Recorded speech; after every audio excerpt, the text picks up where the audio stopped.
کبھی انسان کی زندگی میں سب کچھ باہر سے ٹھیک لگتا ہے، لیکن اندر طوفان ہوتا ہے، دل بے چین، روح بے قرار، ہر وقت کوئی انجانا خوف، کوئی بے نام سا خدشہ، اور وہ سکون کو ترستا ہے۔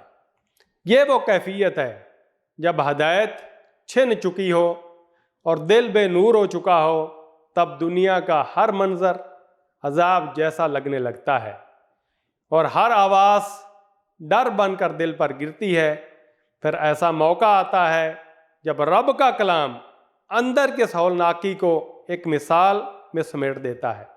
پھر اللہ فرماتا ہے، یا پھر ان کی مثال ایسی تیز بارش کی طرح ہے جس میں اندھیرے ہوں، کڑک ہو، بجلی ہو۔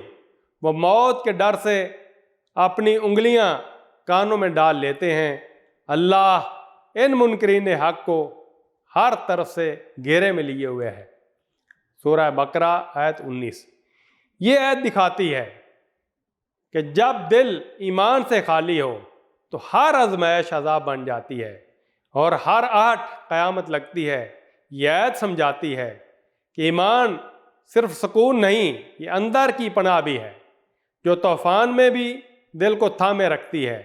تب بندہ بے اختیار پکار اٹھتا ہے، اے اللہ ایسا ایمان دے جو ہمیں ہر اندھیرے میں ہدایت دے، ہر کڑک میں سکون اور ہر خوف میں تحفظ دے۔ آمین۔